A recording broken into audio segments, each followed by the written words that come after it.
Hey, Arman here. Welcome to the NSP Nutrition Show, where we cover training, nutrition, supplementation strategies, and a whole lot more. So stand by.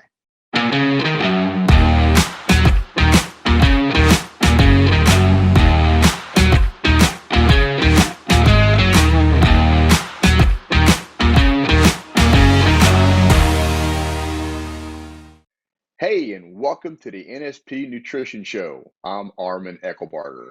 And I'm Frank Mills, and we have another great show for you today. Armin and I will be talking about the Vince Gironda No Synapse Method and how Armin uses dairy products. So, Armin, let's get started. New year, a lot of Yeah, new things going on. A lot of people probably like reset their goals and things like that. Nice to right. talk about Vince again. So, I was excited about that. Tell us what this no synapse method means. Well, it's kind of an odd name, but what it means not to fully contract the muscles by stopping short of a full range of motion Okay. or a complete range of motion. So it's also known as continuous tension or not locking out. So that's a real simple way to describe it. You're just going hmm to keep moving nice and steady with the movement. Interesting. So, can you give us some examples of exactly what maybe this is to give everybody a good idea? Yeah, so the way I like to use this strategy, and you can use it for all kinds of exercises, hmm but for my legs, especially doing leg presses, squats, hack squats, and all these different movements, I just hmm found that using the no synapse method is very effective to push a lot of blood into the muscle and increase the intensity of your training very easily. So the way I kind of do that would be an example of, I'll do like a 4-1-1-0 tempo. So that's a 4 count negative coming down to do the squat or the leg press, hack squat, etc. hmm Uh, pause for about a second, then a 1 count back up on the positive. But instead of coming all the way up and locking, which you don't want to do anyways, anytime you lock the knees a lot, you're going to create knee problems, in my opinion, and based on hmm things that I've learned and read. So I don't like to lock the knees, but there are exceptions to that. So I'm going to come all the way up, except it won't be all the way up. It'll be 3/4 of the way up, and then I'm going to descend right back down. So you're coming up and then down, up and then down, but in a slow, controlled manner. And so as that blood starts coming in and the pressure of the weight starts hitting you, you start feeling that intensity jump up hmm because the muscles are really trying to deal with the oxygen intake and all that too. So you're going to get out of breath. So that's when I'll stop and pause. I don't necessarily lock the legs. I would keep them slightly bent so that I'm hmm keeping pressure off the cartilage, but I would pause, get some air, and keep going again, try to squeeze out 2 or 3 or more reps. One of the strategies I really like to do is do like 10 nonstop reps I'm really getting out of air, and hmm then for my leg training. So this is an example, and then I'll pause, get some air, and then try to squeeze out 5 nonstop reps. And again, I'll be getting out of air. Then I'll pause, and then I'll go again, and I'll do 3 nonstop reps until I get you can do it this way. You'll get up to 20 reps or even more, but you're pretty exhausted by the time you get to that. So that's just one Right. technique I really like to use when I'm using really, and you want to use heavy weight with this too to again push as much blood into the muscle to expand the capillaries and the hmm fascia. You got me a little curious here about intensity. How would you compare the intensity to full range motion reps? So to me, when you do full range motion reps, you're gonna do the full range of motion. So you're gonna hmm go, if, for example, for leg training, I see there's a lot of people that'll squat all the way down or leg press all the way down, push the weight up, and then pause. Right. So you can do a lot of weight with that, and you are getting a lot of rest in between. So that has one level of intensity. But if you do, let's say you can do squats with 225 and you're doing 10 full range motion reps. Let's just use squatting as an example. And now you're going to do this without pausing. You're going to increase the intensity of that 225 pounds for 10 reps much, much more. without Hmm. even having to add the weight, because you'll be out of breath because you got to keep loading the oxygen, inhale and exhale, to keep the pace up, because you need oxygen for the contractions, and Hmm. to to keep you from running out of air, as an example. So, would you do this type of training for all exercises, or are there ones that you shouldn't do it with? That's kind of a yes and no answer. Each Hmm. person is going to be kind of different on how they experiment with it. Okay. I like to do it for all exercises. Okay, so I really like it, especially for leg training. I Mm. do like it for back training, but I also found with back training and for that, I like to also do some pausing and contracting and holding. Right. So you really you can do it for all types of exercises, but you need to do the other the other tempo schemes to keep engaging that muscle with the muscle mind link. Okay, so Okay. because when you're doing the no synapse method, you're moving the weight and you're focusing, but sometimes you're not going to feel the muscle quite as initially very much, and then as you start Hmm. to engage the, the exercise with a lot of blood flow, then you'll start to feel it.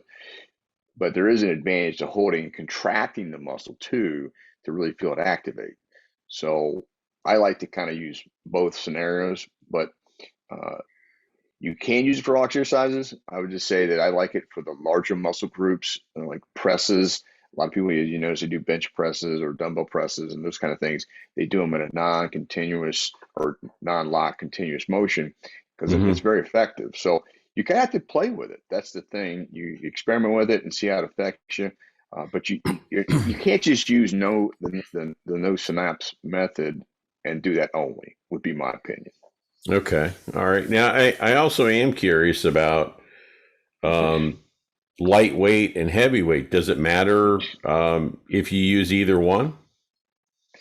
So with it, you obviously you can do the lightweight. You'll be able to do a lot more repetitions. It still can Hmm. be effective. It can still be effective for lightweight, but I really like using it again for heavy movements because of the intensity that really kicks in.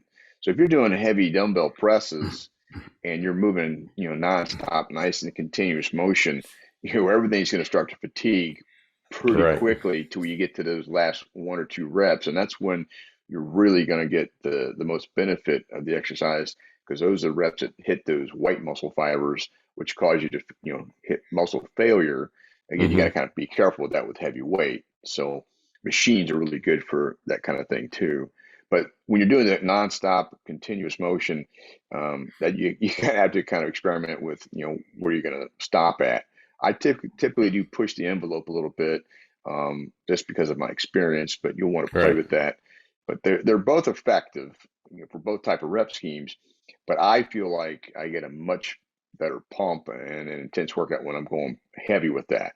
The Hmm. lightweight is just, it is what it is. It's lightweight, but it will work for lightweight, and the burn is pretty phenomenal when you're doing lightweight as well. So it still has its effect. Because like if Right. you do like in the past, I have experimented with 100 rep sets, which is that type of training. It's continuous nonstop because the weight's light, and I've had a tremendous burn from it, and also it was extremely sore from doing like 100 rep set. So and Hmm. that's brutal, anyways, no matter how you slice it. But just to kind of give an example. Well, you're talking about the muscle and the burn. What about the joints? I mean, um, how would that affect your joints, from the full range to exactly what you're talking about? So with the joints, when using heavy weight and you're not locking out, I feel it's more favorable for the joints to do those kind of movements, because you're only going to, not necessarily lock out, but you're only going to pause as you run out of breath. So you put a tremendous amount of tension on the muscles. Now, depending on the angle and things like that, if it does affect your joints, then you'll just have to back off. But I Hmm. typically see that with not doing as many reps and people going extremely heavy, which there is a place for that too. I mean, if Hmm. you go extremely heavy, that affects your joints. But when you're doing the continuous tension, because you fatigue so much faster, I think it's more favorable for the joints, because I love using it, for all my training. So I Hmm. mean, I use it for the biceps, but on the biceps, I do like to pause at the bottom, feel the stretch. So I may do continuous tension, one set or two sets like that, and then also do the other as an example. But I think for the joints, it's a really good way to preserve them based on my personal experience and what I've done with my clients. Well, it's kind of funny that you kind of started into something, because my next question was going to be how you use this type of training in your workouts. So that's a good question. So depending on how I'm feeling, I do my warm up sets with the tempo on that's not not real big.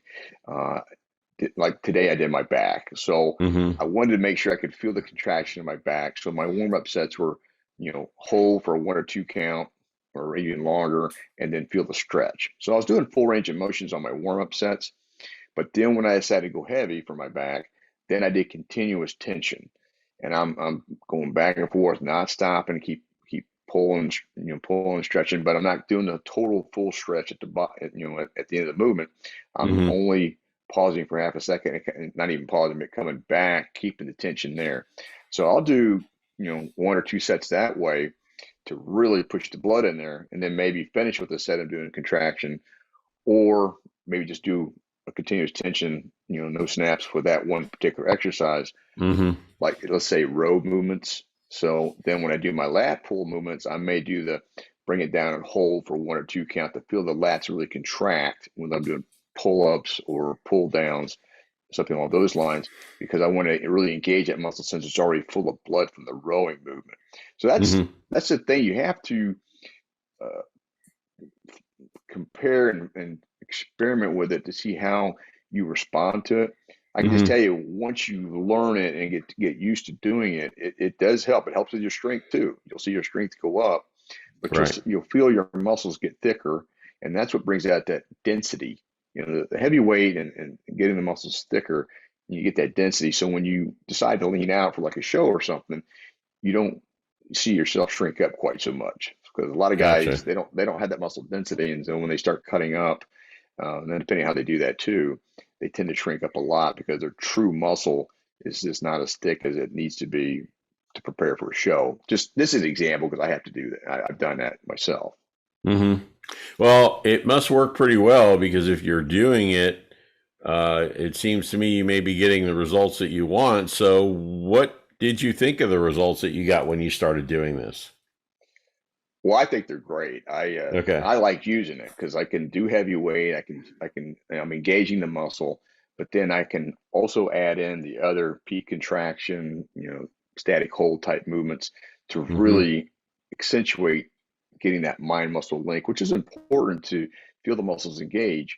But then when Okay. you're going heavy and you're doing continuous tension, that's getting that blood flow in there and pushing the blood into the muscle to allow it to expand those capillaries and really stretch it out more. That's how you get more muscle size as well. You got to give it some, when the pump goes away, every time you do the pump, it helps expand the area a little bit, so you got more room for more potential growth, depending on your hormone Well, levels and stuff too. right, right. Well, a lot of great information on the no synapse method. Any additional info that you have as we're wrapping up? Yeah, I would just highly recommend that if you're probably already doing it, just really focus on it a little bit more and focus on that range of motion and how you're Mm-hmm. engaging the muscle, and make sure your form's really good. So I would definitely mix it in with all your routines. Experiment with the large muscle groups especially, but then also the small muscle groups, because it's a good change up. It keeps things kind of Mm-hmm. fresh, and it's going to challenge you. And that's what stimulates muscle growth is intensity. So anytime you have a higher level of intensity by doing the no synapse method or peak contraction hold and these other strategies, drop sets and things like that, that's going to stimulate new growth because the body's trying to adapt to that new stress. So I definitely recommend it. Awesome. Well, a great segment, Armin. Hey, I just want to remind everybody, we talk about NSP Nutrition quite a bit because this is their show. But, the one thing that you and I were talking about the other day is just to let everybody know these are naturally sourced supplements. If Yeah. you're looking for high quality natural supplements, this is where you get them. Hmm. You Yeah. know, there's a ton of supplements out there to choose from. But this is why you chose NSP, right, Arman? Yeah, I was pleasantly surprised when I first started using the products, and that was something that Vince that's what he cared about. He wanted to make sure he Hmm. got the best products for his clients, and that's how it all got started because he was buying from other places, and you just don't know what you're getting sometimes. So you have to source them Hmm. yourself, and that's how that name came about. Well, it's been life changing for me. So make sure you check out nspnutrition.com for your supplements. Stand by for a quick word from NSP, and Armin and I will be right back.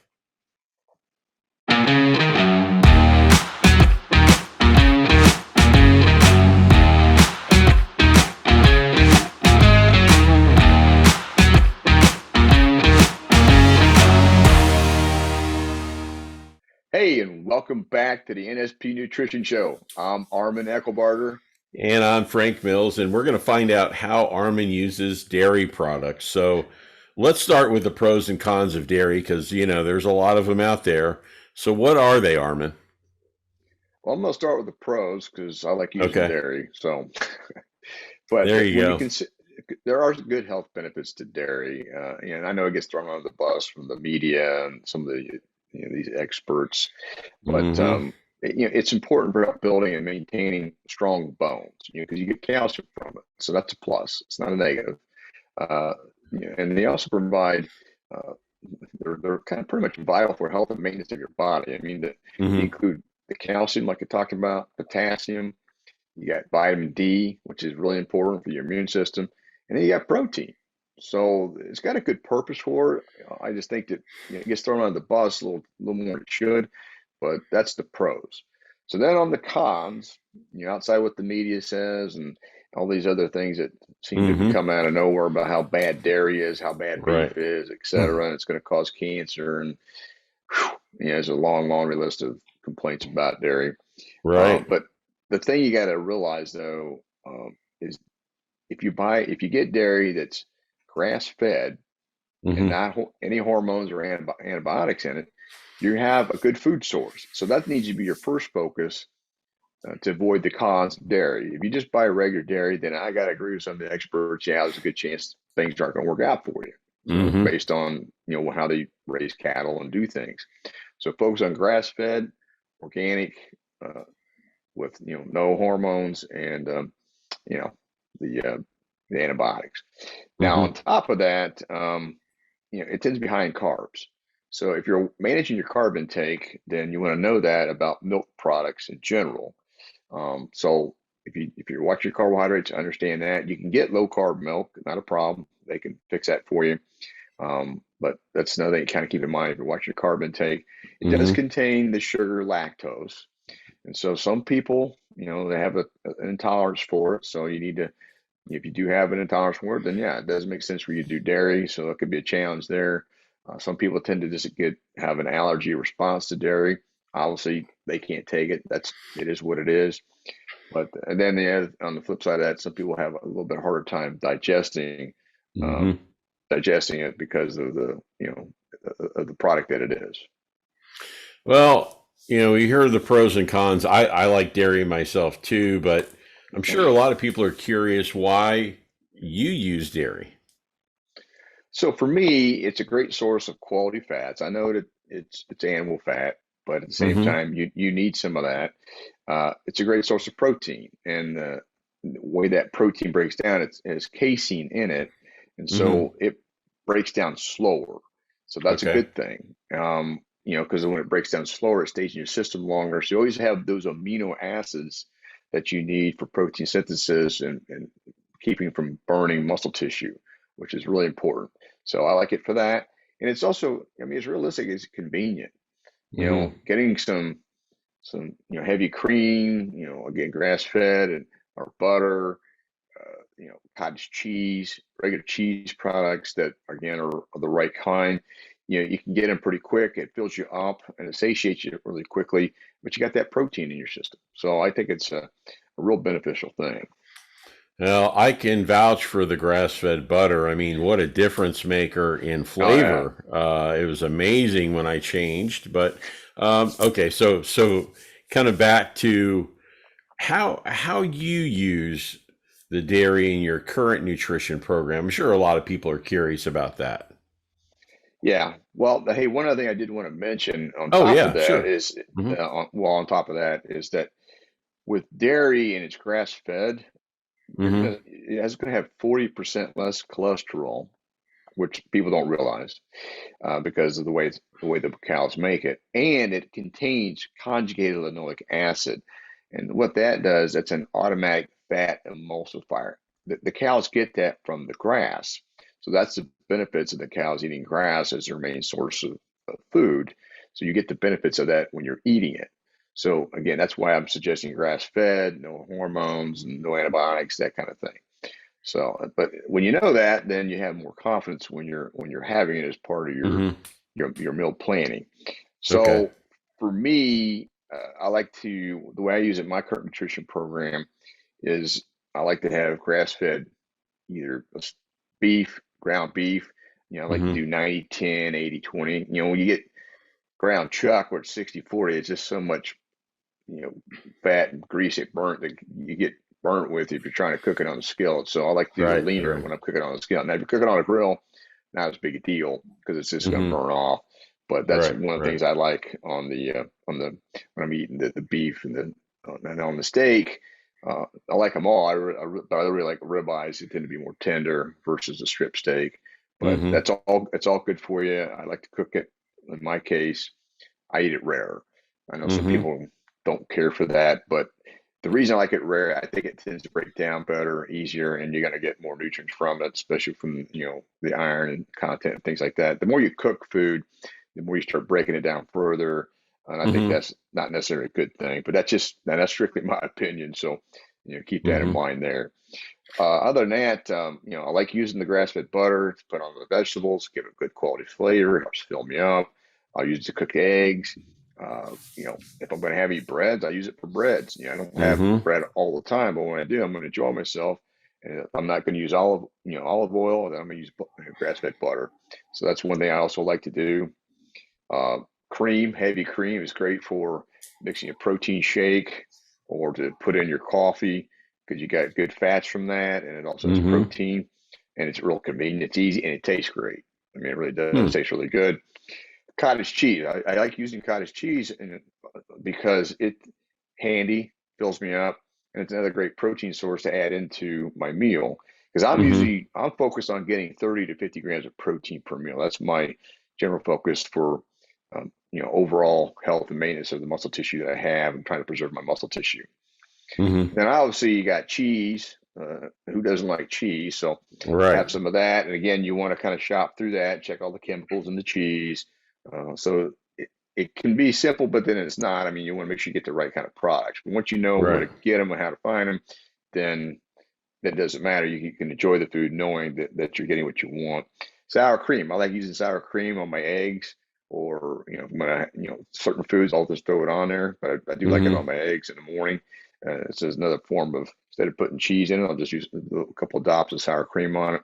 So I just find it using all these different options here. I get the kind of fats I want, helps Hmm. fill me up, and I'm getting the benefits from that slow burning casein as well.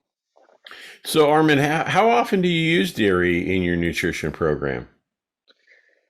It's going to depend, but generally I'm going to have probably some every other day. Sometimes I'll have it Hmm. every day, but then I'll take a break. But every other Okay. day would probably be a good gauge for me because I do have cottage cheese on a fairly regular basis to help kind of fill me Hmm. up with my other meals. But then there'll be periods where I'll take 3 or 4 days off. So I would probably say as an average, probably 2 to 3 times a week minimum. Okay. So put it that Interesting. way, based on my energy and my training and then the Right. protein needs. And again, it's a slower burning protein, so I have it as part of that too. Well, for those different times, do you recommend maybe particular times of the day that you should eat dairy? Well, I've experimented with a lot of it, Hmm. but to be honest with you, I would prefer to have my dairy in the earlier part of the day, simply with the fact that it is a little bit more, a little harder to break down because it's more concentrated. So if I have cheese, I like to have that, earlier in the day, like for lunch or breakfast, just regular hard cheeses. The butter, it doesn't really matter. It breaks down pretty quickly, so I don't worry about Mm-hmm. that. But if I'm going to have a cheese source, or, even cottage cheese, I'll have that earlier in the day. So I tend to look at it that way. But then the other lighter, uh, the butter and the sour cream, I can have that in the evening, not really Mm-hmm. worry about it. But I don't have sour cream that often with my foods, but I do have it periodically. So that's Mm-hmm. probably once a week at the most, as an example. But I do find it is, unless I'm run out of regular cheese and I'm going to use it to put on my eggs, I may have it a couple Mm-hmm. times a week. But that's kind of how I'm kind of timing it. So my Mm-hmm. evening meals, I typically don't have cheese in my evening meals or any kind of, unless the only thing I'm going to have in the evening will be butter, most of the time. So really, it depends on whatever you're in the mood for with dairy. Um, okay, Yeah. I know that was bad. Sorry, that was Well, I bad. mean, Okay. that's a good point. Mood. Mood, right? Okay. Oh yeah. So, any final thoughts on this information in dairy? Yeah, I wouldn't get all the listen to all the negativity about dairy. Right. First and foremost, it is a naturally occurring food source. It is not man-made if you get the natural occurring food source. Mm-hmm. But anything that's Right. man-made, I'm going to have a red flag on man-made because that is shown not to be that effective. I mean, look what processed food has done. Look what they've done to all the different types of food Right. sources with processing it. So I like it because it's natural occurring, and if you can get it in that format versus Mm-hmm. being processed, like the other sources you can get of dairy, then that's I think it's a big advantage, and I think it's safe. Right. But if Right. you have something that has hormones in it, you have something that has antibiotics in it, and all these other things, then yeah, I think that's a red flag. But if you're finding naturally sourced, like we talk about with NSP food, you're going to be fine. I mean, that's the human body can recognize it and digest it and utilize it. Mm-hmm. So I wouldn't take all this. Uh, if you're looking at these other professionals, so to speak, and experts, Right. just Right. understand: are they differentiating dairy, or are they just saying all dairy's bad? So there, Mm-hmm. again, there's always more to the story than what you're seeing. So you got to kind of dig Mm-hmm. a little deeper into the details. And I kind of done that myself because I don't want to do anything I think is going to be harmful to my body if I Right. can Right. avoid it. So that's kind of how I approach it. Well, and there's a lot of different options out there now, more so than ever before.